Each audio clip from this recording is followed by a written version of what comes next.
I'm just gonna double record it, And I don't have to just in like, case. put up with it. She was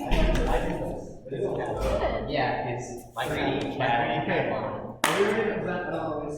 We press, we set it over here. Was that time limit? Sure. So we look to past games, obviously a little bit for inspiration. I think when it comes to actually the mechanism of moving the robot upwards, we know that we're going to do a winch or something similar. So the biggest thing just comes to grabbing onto the bar. The only thing originally that we thought of for grabbing onto the bar and not moving was if we were able to grab onto the bar like 360, as much force as possible. But then we realized that when you say 360, you mean like on top and on the bottom? Yeah, like a full hand. Like a full grip on the bar. However, we realized, so this is the bar. While you have to be supported by the bar, there are bits of the frame itself, here, here, and here, that you can interact with. So, our conclusion was that if we wanted to build a climber that wouldn't slide on the bar,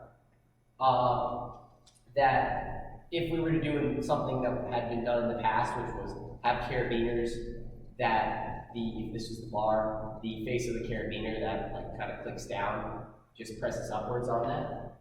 So what if we were to have two of them, and also these other bars here, so that if you want to be in the middle, so like let's say we're the only team that can climb, we want to be in the middle so we're still level. What you do is you line up the two carabiners so that they're here and here, so that you can only move the distance between the two carabiners amongst that middle point. But if we run into another team and they say, we're going to grab on over here and slide down to counteract that, we have our two carabiners grab on here and here, and then, or here and here, and then this bar would prevent us from moving that way. If that makes sense. And this is the idea of it drawn, so two carabiners. The green is the bar we latch on, and this is the hook on the side that we can on the other side of the bar. So that way, if we were to be up top, we would not slide down. If we were to be on the very bottom, that'd be fine because we would move down here, and the carabiners would be reinforced enough. We'd have like maybe two or something. Somehow we would reinforce them, so we wouldn't snap off. And we haven't decided yet, but I think that for like because we don't, this is the bar starting at the level, we could start at the bottom, we could start at the top. We might be having like a bearing here that would be tight enough that wouldn't move during the matches. But loose enough that we move at the beginning, like to the left side, we're gonna get the left side at the top. And then once we latch onto it, as we climb up, the weight of the robot will slowly level it down. So we'd be able to move with the. So that would allow us to slide wherever we want. Would that be a motor? No. So the idea is that at the beginning of the match, like before the match begins, so we also had some discussion about like what this strategy would look like. So let's say we get to the other team and they say, hey, grab your robot on 15 seconds remaining. We will wait for you to grab on and then we'll both go up together. But less than ideally, we run into a team that says, hey, once we grab on the bar, the way our climber works, we have to start going up. So I don't know how their climber would work, but let's say that we live in that world. Then they climb up without us on there. Yeah, so it's like that. So, well, this is a sort of a pre-match kind of planning thing. Like they say basically, we have to grab on first. The idea is that this bearing is tight enough that before the match, we figured out basically the maximum angle that whenever the bar is up, that's the angle at which the bar is at, up all the way. So the idea being, they grab on, they're down, the bar is all the way up.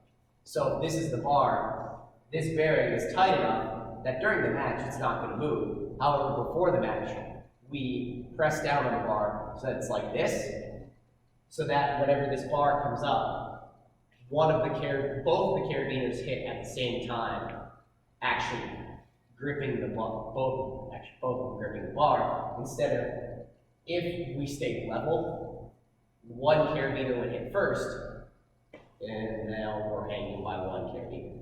So, Question, do those carabiners stay on the bar, or is there a way that we can have it like, carabiner attaches and then it detaches from our robot and there's like a string that we Yeah, we haven't decided, this is just Yes. a claw, we haven't decided. yes, how this much- is just the claw. We have not decided winch, Yeah. we have not decided, Double up, like a rope. yeah, we have, I have another question. So one Yeah. thing that I was thinking about earlier was, so if you have two hooks and you have one arm go up and it hooks this way, what if you have another arm that goes up slightly at an angle, goes above it, goes forward, and then you're hooked onto both sides, so then you don't have any potential movement? Hooked on the corner, so like hooked on right here.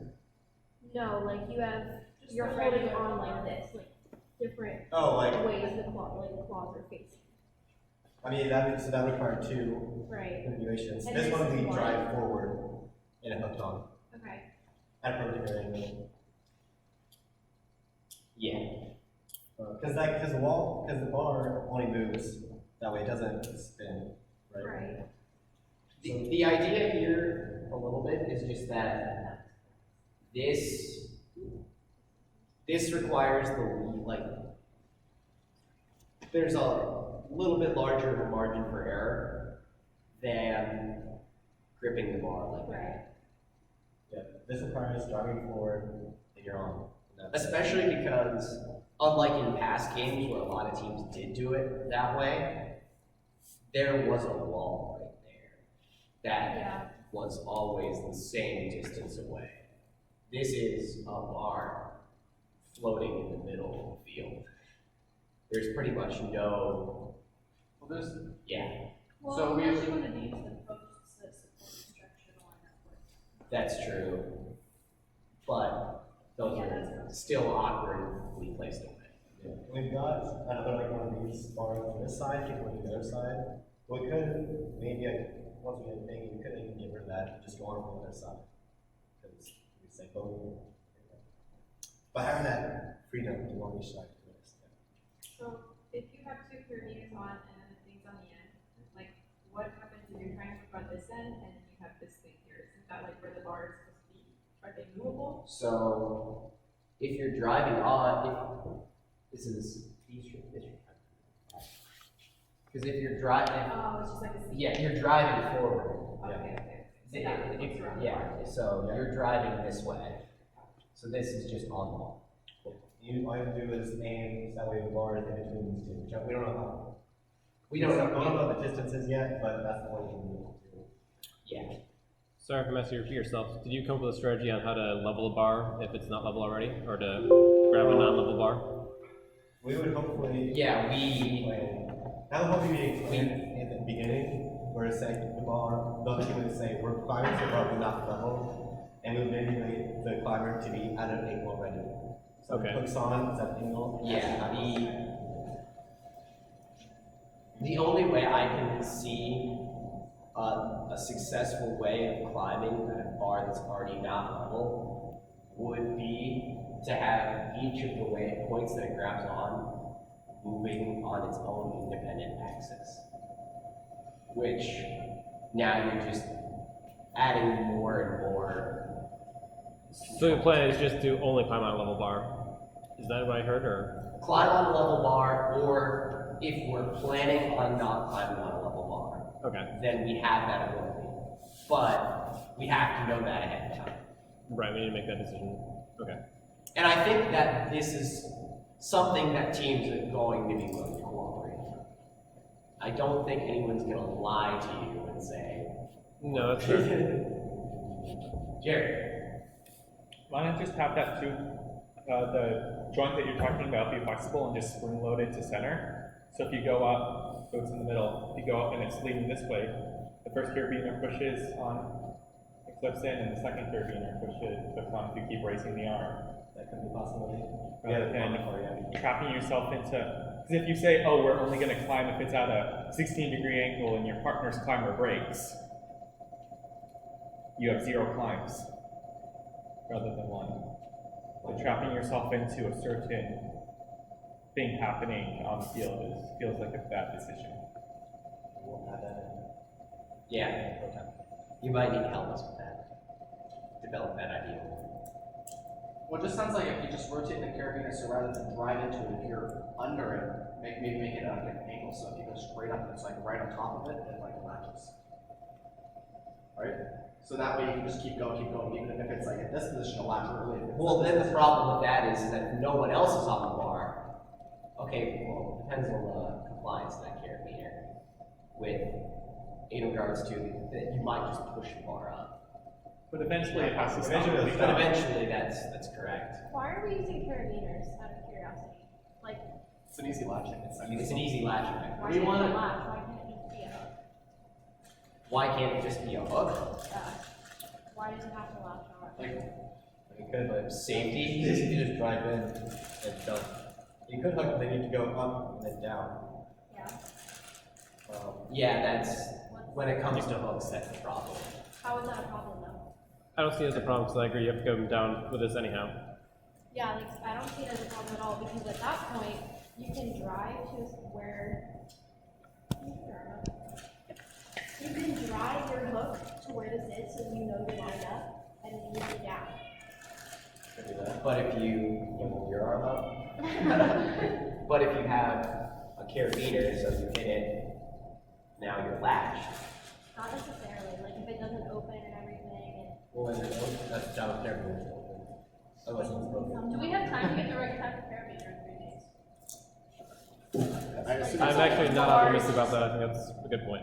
there's a large. I think you won't be able to get one. I don't think we have any, because it's a big carabiner you're talking about. Yeah. And I also think you're going to have to build your own carabiners from the standpoint of, A, you need it big, B, you need 3 days, and it does solve your one problem of having sufficiently strong carabiner so slide doesn't rip it off. You could ditch the outer arms and get a sufficiently rigid, strong hook or carabiner. So if we had a hook, so maybe sliding without the. They're going to slide hooks or carabiners. Yeah. I know, Yeah. so. I- Get rid of this? I'm sorry? Did you say get rid of this? You could get rid of that if you made your carabiners strong enough to hold the load against side loading, because that's what you have them on there for, right? Well, no, that was just the point of these is to make sure that if we're on the end, that we're not sliding towards the center. So we Okay. we stay low, so we let our team knows to be on the other end. I think those are gonna snap off.